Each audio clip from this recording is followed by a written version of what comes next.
هي الحلقات تحفظني بآيات من القرآن، هي الحلقات تملأني بحب المصطفى العدنان، هي الحلقات تحفظني بآيات من القرآن، هي الحلقات تملأني بحب المصطفى العدنان، وأخلص نيتي دوما لرب واحد ديان بروح ملؤها طهور. Sure Tahrim tefsiri 1. ayeti başlayıp okuyayım inşallah. Bismillah, elhamdülillah ve salatu ve selamu ala Resulillah. Esselamu aleyküm ve rahmetullahi ve berekatuhu. Tüvendi dehtanlağa İbn Kathir rahimahullah'ın Kur'an-ı Kerim tefsiri Uygurca tercümesi Tahrim suresi 1. ayetini başlayıp okuyayım inşallah. Euzubillahimineşşeytanirracim. Sure Tahrim Medine'de nazil bolgan 12 ayet. Bismillahirrahmanirrahim. Nihayeti şefkatlik ve nihayeti mehriban Allah'ın ismi bilen başlayayım. Ey Peygamber, nim üçün Allah sana halal kıygan nesini ayallarının razılıkın tileş yüzüden haram kılsan, Allah nihayeti mağfiret kılgıçıdır, nihayeti mehribandır. Allah silegi kafaret bilen qasımınlardan çıkışını belgelidir. Allah silenin iganladır. Allah her nersini bilgüçüdür. Hikmet bilen iş kılgıçıdır. Öz vaxtıda Peygamber ayallarından biriga, yani Hafsaga bir sözünü yoşurun eytqan idi. O, yani Hafsa onu Aişaga eytip koygan. Allah bolsa sırının aşkarlanğanlığını Peygamberge bildirgen çağda o, yani Peygamber onunla Hafsaga o, yani Hafsa aşkarlap koygan sözlerinin bazısını eytti, yani yüzüge saldı. Bazısını eytmedi, yani yüzüge salmadı. Peygamber onunla sırrını aşkaralap koyganlığını eytkan çağda o, yani Hafsa, bunu sana kim haber kıldı dedi. Peygamber, bana bunu hemmini bilip toğuçi hemmidin tolu haberdar Allah haber kıldı dedi. Eğer Aişe, Hafsa ikinla Allah'a tevbe kıysanla özanla üçün yaxşıdır. Silenin dilinla Resulullah'a ixlas qilishdan burilib ketdi. Eğer sile Resulullah xo'p ko'rmaydigan ish ustida uningga taqobil tursanlar, u chaqda Allah uning madadkoridir. Jibril uning madadkoridir. Mu'minlarning yaxshilarimi uning madadkoridir. Ulardan boshqa farishtalarmi uningga yo'lanchikdir. Eğer u sileni qo'yib Rabbi silenin o'rninglarga silerden yaxshi, Allah'ның ve Peygamberinin emrigi boysunğuchi, Allah'a ve Peygamberge iman etgichi, itaat qilg'ichi, günahlardan tövbe qilg'ichi, ibadet qilg'ichi, ro'z tutqichi cho'kanlarni ve qizlarni uningga berishi mumkin. Peygamberinin halal nersini haram qilganligi üçün Allah'ның tapı qilishi, bu günahның kaffaretinin bayani ve ayallarının Peygamberini qiyin ahvalda qaldırganlığı üçün ularni adablab qo'yganligi to'g'risida. İmam Buxoriy Ubayd ibn Umayr'dan Aisha radiyallahu anhaning mundaq deganligini rivoyat qiladi. Peygamber aleyhisselam bazı günleri Cahş'ın kızı Zeynep'nin uyda turatdı ve o uyda hasal içetti. Men bilen Hafsa Peygamber aleyhisselam bu ikimizden qaysimizning uyga kirse onunğa men senden mağfur fırqını sezivatman, mağfur yedingmi deb so'rashga kelishib oldik. Peygamber aleyhisselam ikimizden birimizning uyga kirganda o onunğa heliqi gapni qildi. Peygamber aleyhisselam, yo'q, belki Cahş'ın kızı Zeynep'nin uyida hasal içtim Buningdan keyin hargiz hasal ichmayman dedi. Shuning bilan ey payg'ambar, nima uchun Alloh sana halol qilgan narsani ayollaringning roziligini tilash yuzidan harom qilsan? Alloh nihoyat mag'firat qilg'uchidir, nihoyat mehribondir. Alloh sizlarga kaffarat bilan qasaminglardan chiqishni belgiladi. Alloh sizlarning eganglardir. Alloh har narsani bilguchidir, hikmat bilan ish qilg'uchidir. O'z vaqtida payg'ambar ayollaridan biriga, ya'ni Hafsaga bir so'zni yo'shurun aytgan edi. U, ya'ni Hafsa, uni Aishaga aytib qo'ygan. Alloh bo'lsa sirning oshkorlanganligini payg'ambarga bildirgan chaqda, u, ya'ni payg'ambar uningga Hafsaga, u, ya'ni Hafsa oshkorlab qo'ygan so'zlarning ba'zisini aytdi, ya'ni yuziga soldi. Ba'zisini aytmadi, ya'ni yuziga solmadi. Payg'ambar uningga sirni oshkorlab qo'yganligini aytgan chaqda, u, ya'ni Hafsa, buni sana kim xabar qildi dedi. Payg'ambar, menga buni hammani bilib turg'uchi, hammadan to'liq xabardor Alloh xabar qildi dedi. Agar Aisha, Hafsa ikkinglar Allohga tavba qilsanglar, o'zinglar uchun yaxshidir. Sizlarning dilinglar Rasulullohga ixlos qilishdan burilib ketdi degan oyat nozil bo'ldi. O'z vaqtida payg'ambar ayollaridan biriga, ya'ni Hafsaga bir so'zni yo'shirin aytgan edi. Ya'ni payg'ambar alayhisalom u ikkisining biriga balki hasal ichdim degan so'zni qilgan edi. İbrahim ibn Musa Hishamdan qilgan rivoyatda payg'ambar alayhisalom buningdan keyin hargiz hasal ichmayman, hasal ichmaslikka qasam ichdim. Siz buni hech kimga demang degan so'zni yo'shirin qilgan edi. Bu hadisni Imom Muslim rivoyat qilgan. Imom Buxoriy Aishaning mundaq deganligini rivoyat qildi. Payg'ambar alayhisalom tatliq narsalarni va hasalni yaxshi ko'radi. U asr namozini o'qib bo'lgandan keyin ayollaridan birining yonida bo'ladi.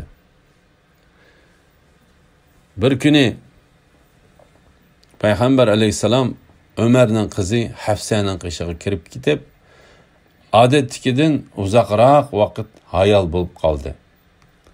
Mening kundashligim tutdi. Men bu vaqtda surishti qildim. Aslida Hafsaning qavmidan bir ayol uningga bir qacha hasal hadiya qilgan bo'lib, Hafsa payg'ambar alayhisalomga shu hasaldan beribdi. Men o'zimga Allohning nomi bilan qasamki, biz payg'ambar alayhisalomga bir hiyla ishiltayli dedim.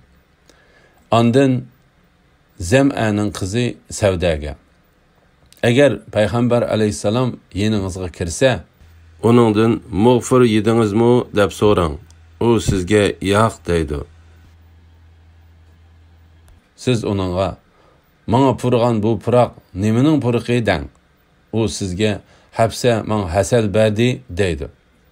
Siz uningga bu hasalni chiqargan harila urfut daraxidan shirni yig'ibtikanda deng.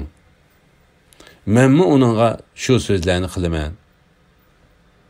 Ey Safiya, sizmi uningga shu so'zlarni qiling deb topildim.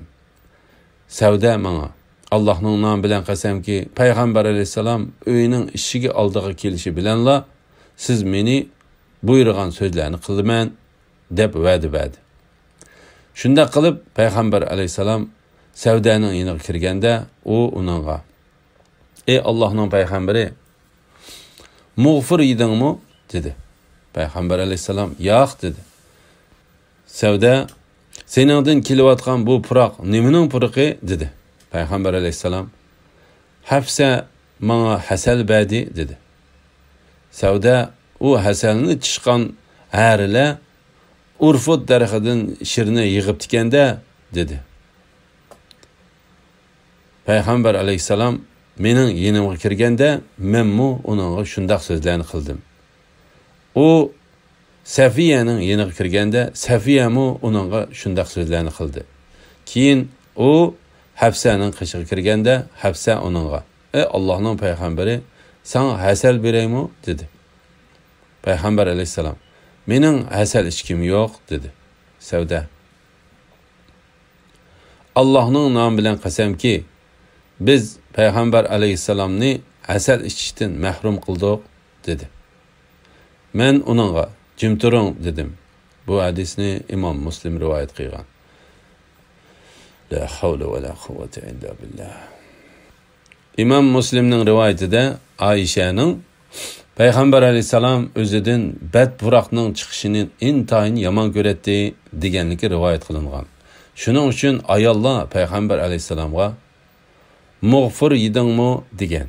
Chunki muğfur purqi azroq g'alita bo'lg'achqa Peygamber aleyhisselam belki hasal ichdim deganda ayollar bu hasalni yiqqan hasal harlari muğfur daraxidan shirni yig'ib tikanda degan. Bu hadisning mazmuni qaraganda hasal berguchi ayol Hafsidir. Bu hadis Urva orqali Ayşe radhiyallohu anhadan rivoyat qilingan. Biroq Ibn Jurayj Ubayd ibn Umayr orqali Ayşe radhiyallohu anhadan rivoyat qilgan hadisga asoslanganda hasal berguchi ayol Jahshining qizi Zeynepdir. Peygamber aleyhisselamga shundaq so'zlarni qilishga va uningga taqobil turishga kelishib olgan ayollar Aisha bilan Hafsa ikkisidir. Ba'zilar bu voqea 2 qitim yuz bergan deb qaraydi. Bundaq bo'lishi ehtimoldan ancha yiroq emas. U 2 voqealik bu oyatning nozil bo'lishiga sabab bo'lgan degan qarashmu to'g'ri to'g'ri emas. Peygamber aleyhisselamga taqobil turmoqchi bo'lgan bu 2 ayolning Aisha va Hafsa radhiyallohu anhumlar ekanligini ko'rsatadigan hadislardan biri İmam Ahmad rivoyat qilgan tuvandagi hadisdir. Ibn Abbas mundaq deydi. Men Peygamber aleyhisselamning ayollaridan Allah Taala agar Aisha, Hafsa ikinglar Allohga tavba qilinglar. Tavba qilsanglar o'zinglar uchun yaxshidir. Sizlarning dilinglar Rasulullahga ixlos qilishdan burilib ketdi degan oyatda tilga olgan bu 2 ayol haqida Ömer'den so'rashni o'ylab yuratdim. Oxiri Ömer hajga bordi. Menmu uning bilan hajga bordim. Yo'l ustida u tarat qiyqili tushdi. Menmu bir qachi suvni ilib uning bilan tushdim.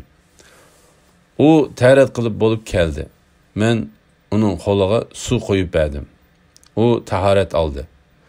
Men shu fursatdan foydalanib, ey xalifa, Peygamber aleyhisselamning ayollaridan Allah Taala agar Aisha, Hafisa ikinglar Allohga tavba qilsanglar, o'zinglar uchun yaxshidir. Sizlarning dilinglar Rasulullahga ixlos qilishdan burilib ketdi degan oyatda tilga olgan bu 2 ayol kimlar dedim. Ömer, ey İbn Abbas, sen qaltischimu? Ular Aisha bilan Hafsidir dedi. La ilahe illallah Muhammed Resul. Ondan Ömer bana bu ishni so'zlab berishga boshlab mundaq dedi. Biz Quraysh qavmi ayollarga gapimiz o'tadigan odamlar edik. Biz Madinaga hijrat qilib keldik. Madinada bo'lsa ayollar erlarga gapini o'tkazoladi ekan. Shuning bilan bizning ayollarimiz ularning ayollaridan bu odatlarni o'rganishga boshladi. Men bola chaqalarim bilan Umayya ibn Zaydning uyida turatdim. Bir kuni ayolimga ochiqlandim. Qarasam, u menga gap yondiryotdi. Uning menga javob yondirganligini g'alati his qildim. Ayolim, men sana javob yondirsam, ajab g'alati his qilib ketding-ku. Allohning nomi bilan qasamki, Peygamber aleyhisselamning ayollarimi uning gap yondirdi ekan. Hatta ularning ba'zilari Peygamber aleyhisselamga bir kecha kunduz gap qilmaydi ekan dedi. Shuning bilan men berib Hafsaning uyiga kirib uningga, siz Peygamber aleyhisselamga javob yondiramsiz dedim. U ha dedi. Men hatta sizlardan biringlarning Peygamber aleyhisselamga bir kecha kunduz gap qilmaydigan ahvolim bormi dedim. U ha dedi. Men sizlardan bunda qilganlar qattiq ziyon tortquchidir. sizlarning biringlar Allohning payg'ambarining ochiqlanganligi uchun Alloh taolaning g'azablanishidan xotirjam bo'la olamdi. Agar shundoq bo'lganda u ayol haqiqatan halok bo'ladi degan gap. Siz payg'ambar alayhisalomga gap yondirmang yoki biror narsaga hojitingiz bo'lsa, uningdan so'ramay, mendan so'rang. Sizning qo'shningiz Oyshaning sizdan chiroyli bo'lishi va payg'ambar alayhisalomga nisbatan sizdan so'yimli bo'lishi sizni qaymoqtirmasin dedim. Mening ansarlardan bo'lgan bir qo'shnim bor edi. Biz uning bilan navbatlashib payg'ambar alayhisalomga nozil bo'lgan xabarlardan xabar tepib turardik. Bir kuni u berib xabar elib kelatdi. Yana bir kuni men berib xabar elib kelatdim. Biz G'assan podshohi bizga qarshi urushga tayyorlik qilib, otlarini taqilab etibdi degan xabarlar ustida söyleshib yurgan kunlarning birida mening qo'shnim xabar elib kelgili payg'ambar alayhisalomning qishig'i ketgan edi.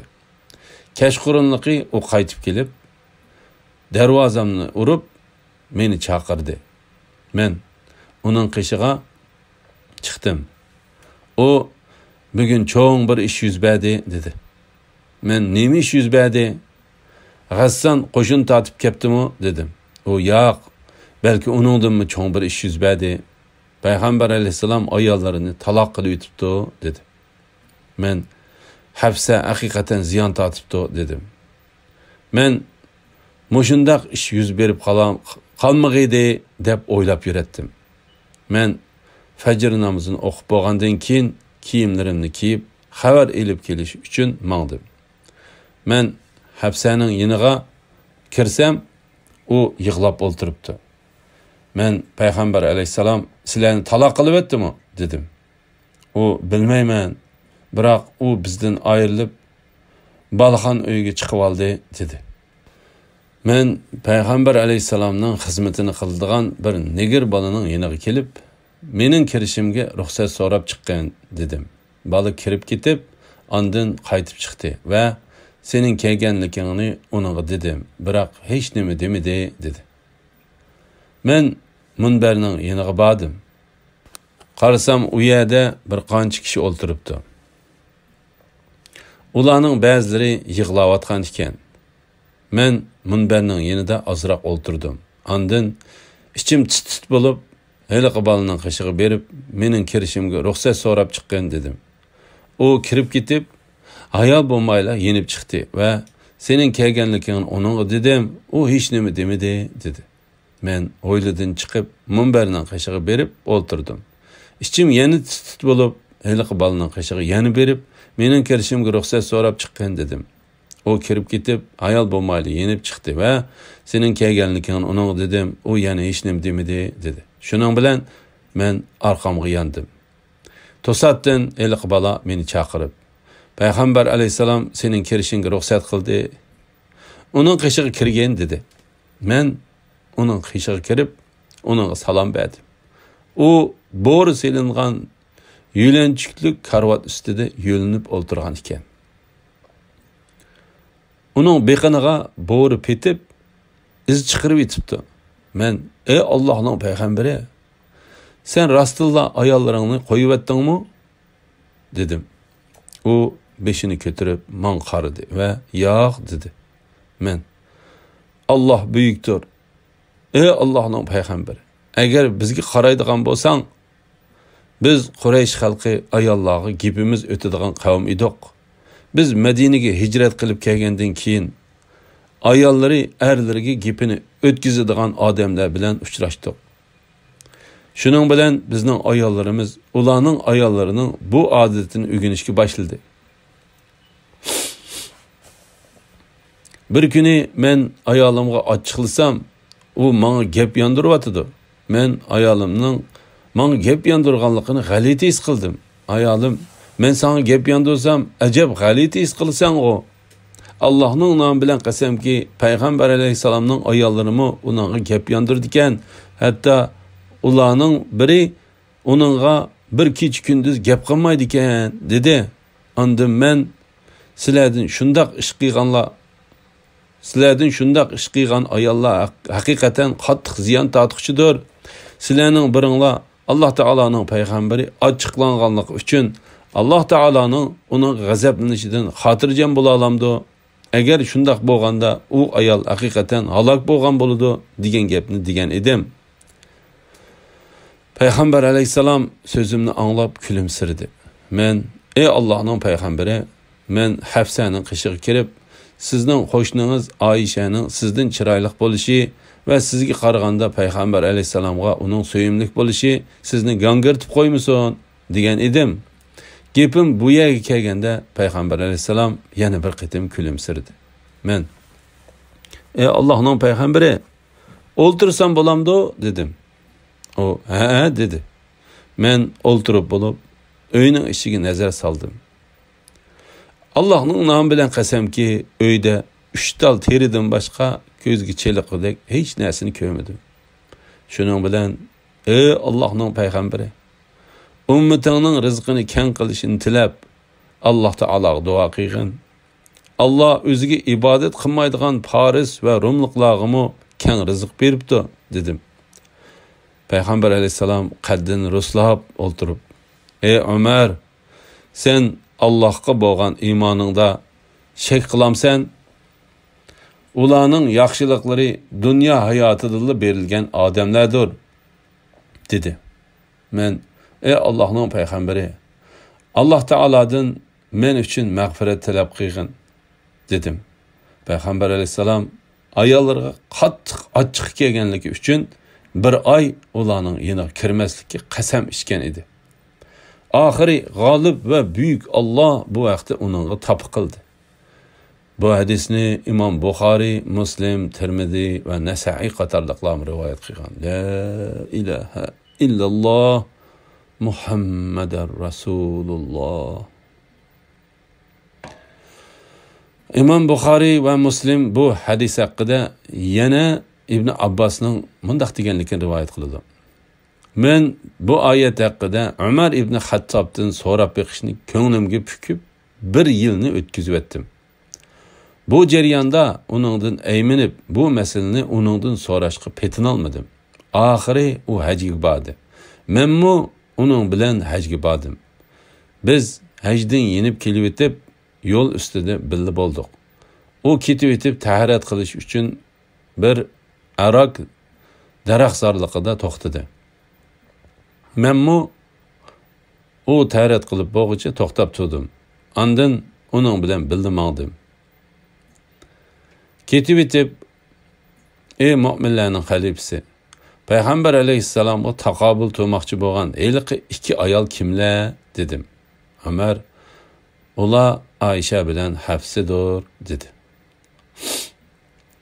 Imom Muslim yana Abdulloh ibn Abbosdan Umar ibn Xattobning mundaq deganligini rivoyat qildi. Payg'ambar alayhisalom ayollaridan ayrilib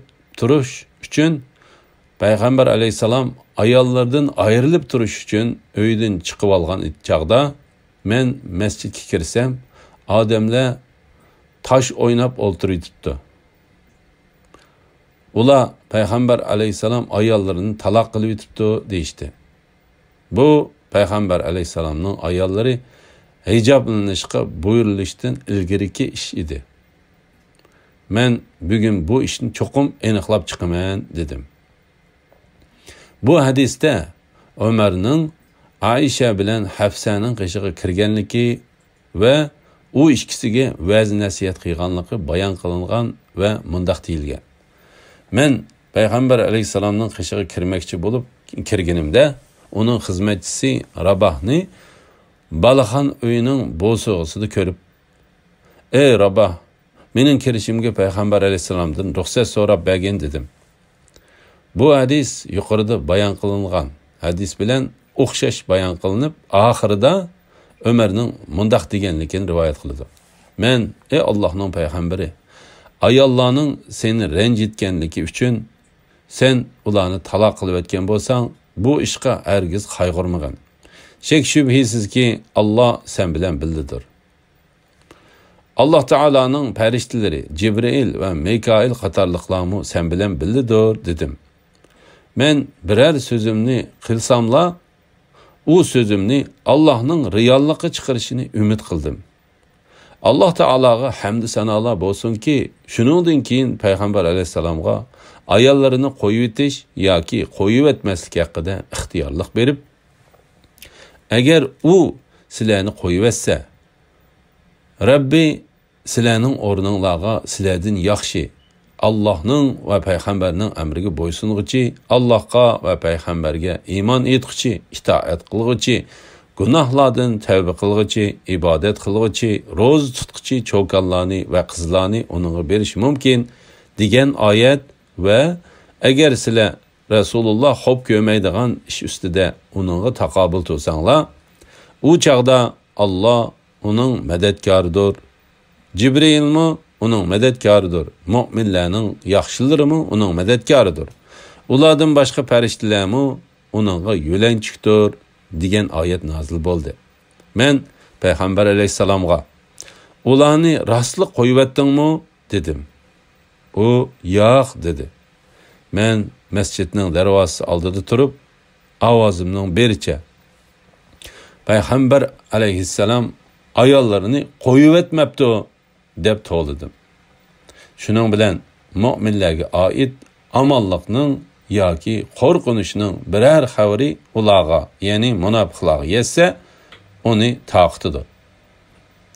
Agar uni payg'ambarga va ular, ya'ni mu'minlarning ichidagi ish ustidagilarga ma'lum qilsa, shu xabarni chiqaruvchilar uni, ya'ni shu xabarning haqiqiy ahvolini ulardan albatta bilib oladi degan oyat nozil bo'ldi. Men ana shu haqiqiy ahvolni dastlabda bilib olguchi bo'ldim. Said ibn Jubayr, Ikrima, Muqotil ibn Hayyan, Zahhak va boshqalarmi Umarning bu ishning haqiqiy ahvolini dastlabda bilib olgan kishi ekanligini bayon qildi. Mu'minlarning yaxshilarimi uning madadkoridir. Bulardan Abu Bakr va Umar ko'z tutildi. Hasan Basri Osmanmu shu yaxshi mu'minlar qatoridandir deb qo'shib qo'ydi. Lays ibn Abu Sulayma Mujahidning Ali ibn Abu Talibmu shu yaxshi mu'minlarning qatoridandir deganligini rivoyat qildi. İmam Buxoriy Anasdan Umarning mundaq deganligini rivoyat qildi. Payg'ambar alayhisalomning ayollari kundashlik qilib payg'ambar alayhisalomga qarshi birlashib oldi. Men u ayollarga, agar u sizlarni qo'yib etsa, uning Rabbi sizlarning o'rninglarga sizlardan yaxshi ayollarni uningga berishi mumkin dedim. Shuning bilan agar u sizlarni qo'yib etsa, Rabbi sizlarning o'rninglarga sizlardan yaxshi Allah'ның va payg'ambarining amriga bo'ysunguchi, Allohga va payg'ambarga iymon etguchi, itoat qilguchi, gunohlardan tavba qilguchi, ibodat qilguchi, ro'za tutguchi cho'kanlarni va qizlarni uningga berish mumkin degan oyat nozil bo'ldi. Yuqorida bayon qilingandek bir qancha o'rinda Umarning oldin qilgan so'zi Qur'on oyatlariga udul chiqib qoldi. Masalan, uning hijob haqidagi so'zi hijob oyatiga, Badr urushida asirga tushganlarni qandoq bir taraf qilish haqidagi bergan taklifi bu vaqtda nozil bo'lgan oyatga udul chiqib qoldi. Yana uning maqomi Ibrohimni namozgoh qilgan bo'lsankan degan so'zi Alloh taolaning kishilarga maqomi Ibrohimni namozgoh qilinglar, ya'ni shu yerda namoz o'qinglar dediq deb nozil qilgan oyatiga udul chiqib qoldi. İbn Abu Hatem Anasdan Umar ibn Xattobning mundaq deganligini rivoyat qildi. Anglashimcha mu'minlarning onalari bilan payg'ambar alayhisalomning orasida azroq ish yuz beribdi. Men u ayollarni bir-birlab oralab chiqib ularga, sizlar cho'qim payg'ambar alayhisalomni qiyin ahvolga tushiradigan ishni endi hargiz qilmanglar. Bo'lmasa Alloh sizlarning o'rninglarga sizlardan yaxshi ayollarni berishi mumkin dedim. Hatta mu'minlarning eng oxirgisining yeniga kirganimda u ey Ömer, Allah'ның peygamberinin ayollarga sen vəz nəsiyyət etmisanmı? Peygamberinin vəz nəsiyyəti o ayollarga küpayı qılmamdıkən dedi. Şunun bilan men ularga vəz nəsiyyət qilishdan to'xtadim. Andın g'olib va buyuk Allah agar u sizlarni qo'yiversa, Rabbi sizlarning o'rninglarga sizlardan yaxshi Allah'ның va payg'ambarining amriga bo'ysunguchi, Allohga va payg'ambariga iymon etguchi, itoat qilguchi, gunohlardan tavba qilguchi, ibodat qilguchi, ro'za tutguchi cho'kanlarni va qizlarni uningga berishi mumkin degan oyatni nozil qildi.